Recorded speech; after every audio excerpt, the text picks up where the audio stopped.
Wildfire exposure is bad in general. There was a lot of homes, obviously, tragically burnt during the LA wildfires, which expose us to other chemicals than you traditionally get from just a tree. Organic matter type of wildfire. So we expected it to be bad. I don't think we expected it to be quite as bad as it turned out based on Bryan's results. Bryan, why don't you share your results with us? What did you see on that test that you had performed after the LA wildfire? All right, if you look at this data, you just see red, like down the line. And let's walk through a few of these chemicals. So you got a baseline and then you got, this is after, is that right? Just to clarify. That's right. When the LA fires happened, I had measured a baseline toxin level before for a different therapy. So I was potentially one of the only people in Los Angeles who was being measured for toxins, and I got a before and after shot. So I did the baseline, I forget, a month or two before. And then I did this follow-up, I think on like day 5 or 6 post when it was still ashing. And it lists out, like Mike was saying, the various toxins, like the industrial grade toxins, all the stuff you would see in burning homes and burning cars.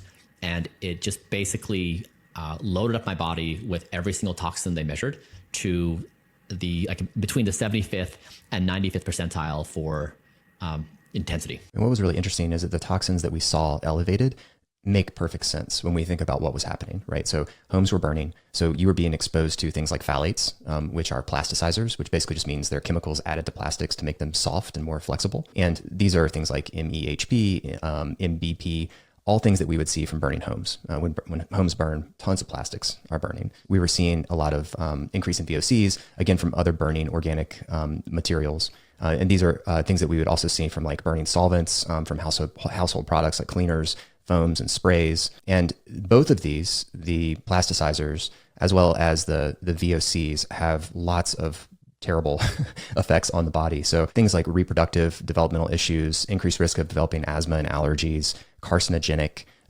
basically everything you can think of regarding inflammation, affecting DNA, oxidative stress, these chemicals are going to do. And these went from, as you were mentioning, Bryan, from like 0 in your normal life to 95th percentile, meaning like we compare you to the rest of the population of, out of 100 people, you have higher levels than 95 of them, which is pretty impressive. This, of course, is not meant to scare anybody. It is to say that there are various sources of toxins. And when that does happen, I guess we want to identify what toxins are entering the body. So I guess like 2 layers. One is, if we can just baseline, it's not a good idea to generate toxins in society that bathe all of us in toxins. And then the second thing is, when we do have events like fires, which are out of our control, then that's a second vector that gets to us as well. And so maybe we can bridge to what things we're doing once we're exposed to these toxins. But keep in mind that when I had this exposure, I stayed inside for the majority of that time. And I had multiple air filters and a MERV 13 air filter on my HVAC system. So I was pretty decently prepared to cycle through toxins, but it seems like it made a minimal difference. Now, if someone else was in the same environment and was outside and had no air filtration systems in their home, then it could have been worse. You said something there I want to comment on real quick. We're not trying to scare people. I mean, maybe a little, because maybe it's not we're trying to scare people, but getting scared is the side effect of knowledge in the situation. Because I think so many people don't understand about air pollution in general, or even its effect. Like where I live, I have friends that still sleep with their windows open when there's a wildfire nearby, because they don't want to run their AC and they want it to cool off their house at night. And I'm like, what are you doing? Like knowledgeable, educated people are not aware of the effect that air quality often has on their health.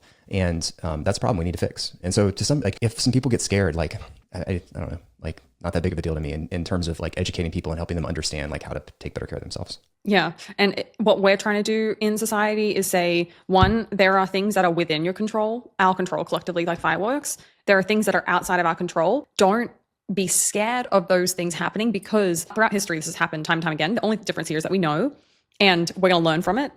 And 3, using that information, we can try and test protocols for how we can go about preventing this. Because preventing a wildfire, not using these materials in construction, it's probably going to be very difficult. But what we can learn from this is if you are exposed to toxins, which is going to be inevitable going through life currently in society, here's how maybe we can start to scientifically attack, is it possible to remove these toxins from your body, and how quickly, and how difficult it's going to be, how accessible it's going to be. We're trying to give a path for let's actually tackle these big problems. For those of you interested in the gory details, let me just read you a few descriptors. You look happy.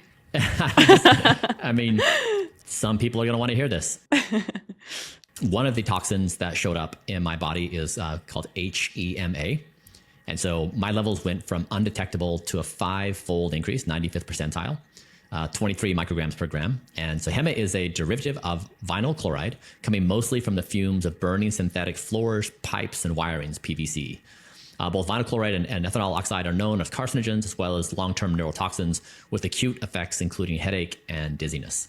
So, I mean, you can basically go chemical by chemical and say, what's in a home? You've got pipes, you've got plastic materials. And we just down the line, Mike started going through these. Every kind of material that is used to build a home, you can now see in my body when I did that test. Wow. So again, from undetectable to 95th percentile. So pretty amazing to get this data in real time. DPP, this is likely coming from the release of furniture and electronics. It's a byproduct of a fire retardant, TPP. What was it like receiving the results? I mean, you worked so hard on your body and keeping everything perfect. So what was that like? It was a pretty terrifying time. The fires were raging in Los Angeles. I did not know if the house would burn down. And I also had my son with me. We talked about leaving town. We wondered if we'd be okay. We wondered if the fires could be contained.